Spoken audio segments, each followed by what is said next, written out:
السلام عليكم ورحمة الله وبركاته. الجزء الثالث من سلسلة السعي البيت نضيف ومرتب قبل رمضان، ويلا بينا نبدأ على طول.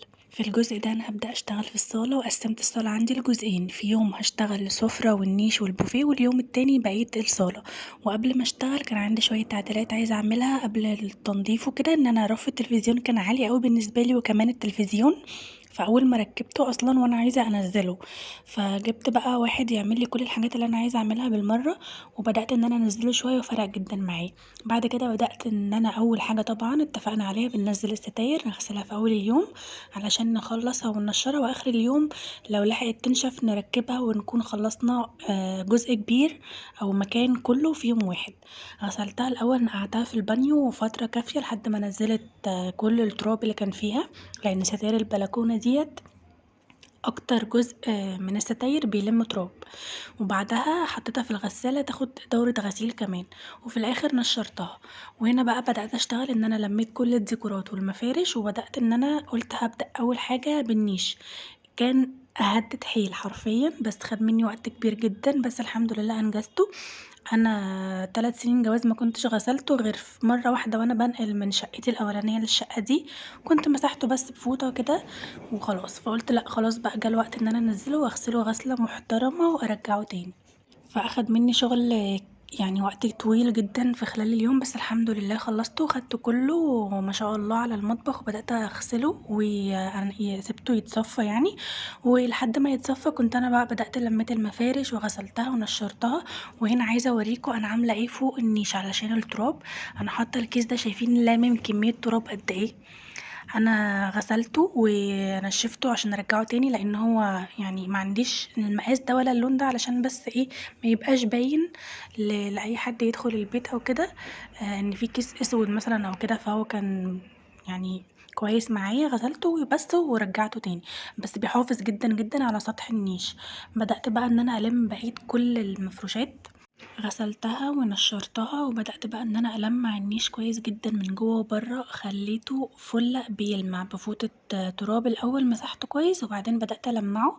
دي فوطة مخصصة بس للإزاز، بستعملها بمية بس، اللي هي فوط جرين واي وايكو واي والحاجات دي، حلوة جدا، مش بستخدم معاها اي حاجة كيميكال خالص. للناس اللي هي بتتحسس من المواد الكيماوية، الحاجات دي بتبقى مناسبة ليهم يعني، وبتديني في الاخر نفس الافكت بتاع الجلانس لو هستخدم جلانس.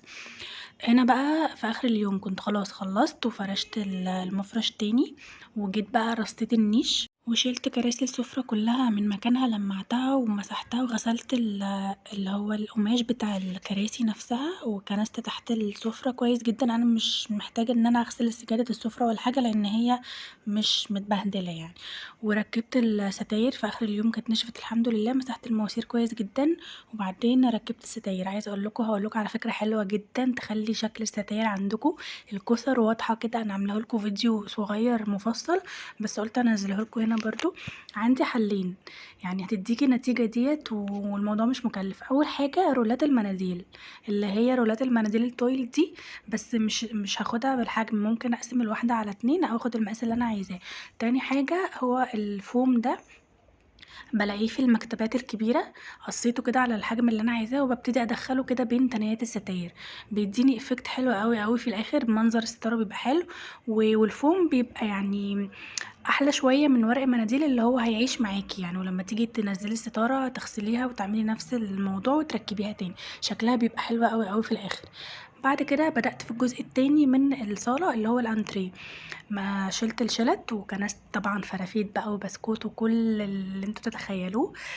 شلته كويس بالمكنسة ولمعت الخشب الباين حلو قوي. عايزة اقول لكم الانتريه ده انا محافظة عليه جدا علشان حاطاله كفر على الشلت بس، لكن الايادي كانت متبهدلة جدا وحاولت معاها كتير، والحاجة الوحيدة اللي طلعتها لي كان فانيش. جبت كيس فانيش مش عارفة ب5 أو ب10 جنيه، حطيته في لتر ميه دافيه، وبفوطه بيضه بدات ابلها واعصرها وامسح كويس جدا.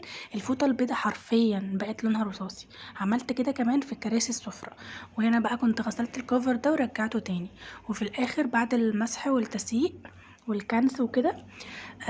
رجعت بقى كل الديكورات بتاعتي مسحتها كويس جدا علشان ارجع اعيد تنظيمها تاني، ان انا ممكن اغير فيها، احط الفازة دي بدل ما كانت هنا احطها هناك، فبيديني تغيير شوية. هنا بوريكم البراويز بتاعتي كلها جمعتها وطبعت الصور دي نزلتها من على النت، قلت تغيير الصور اللي عندي وعلشان احطها في البراويز بقى. عايزه اقول لكم البرواز الكبير ده اصلا كان في حاجه تبع الشغل عند جوزي وانا اللي عاملاه، يعني انا لما فكيت الظهر ما لقيتش حاجه احطها غير الورقه دي. بس هوريكم الصوره اللي كانت جوه البرواز ده اصلا كانت ورقه في مجله. فعايزه اقول لكم ان الافكار علشان تغيري من البيت، يعني عندك افكار كتير جدا، مش لازم تبقي تشتري حاجه او تكلفي نفسك، عندك افكار كتير جدا جدا.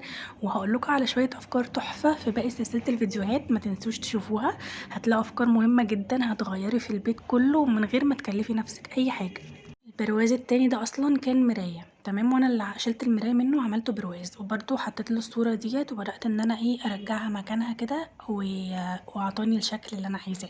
الصور دي كلها انا نزلتها من على النت، عجبتني جدا وطبعتها في اي استوديو مش مكلف يعني خالص.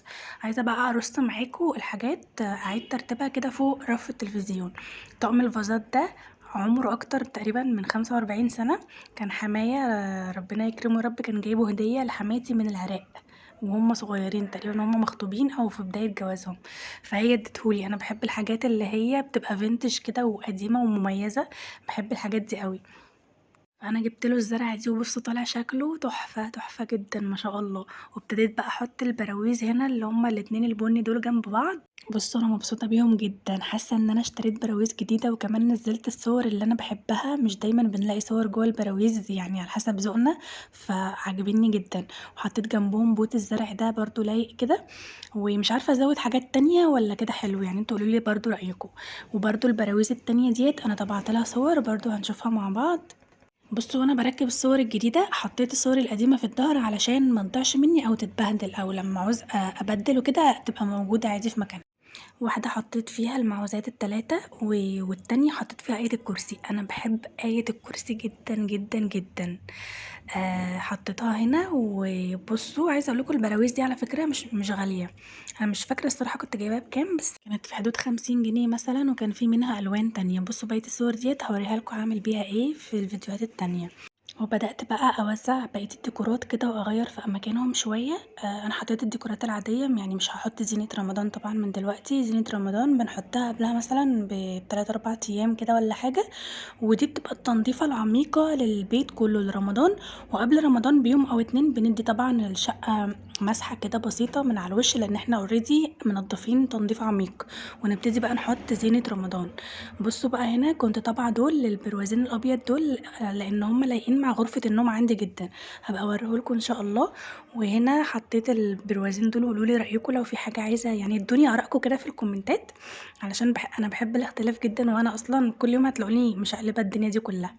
العلبة دي كانت علبة فوط، وكان عندي الورق ده مش فاكرة كنت بعمل بايه، وكان عندي زيادة اللي هو اللي بيلزق ستيكر، وعملت بقى البوكس ده، قلت اهو منه ديكور وبرده هيلم اي كركبة في الصالة. وكده الفيديو بتاع النهاردة خلص، اتمنى تكتبولي رأيكم في الكومنتات وادوني افكار تانية، وشوفوا بقية الفيديوهات هتعجبكم جدا. لو وصلتوا لحد هنا متنسوش اللايك والاشتراك في القناة لو انتم مش مشتركين، وهتستنى دعمكم علشان انزل لكم باقي السلسلة. باي باي.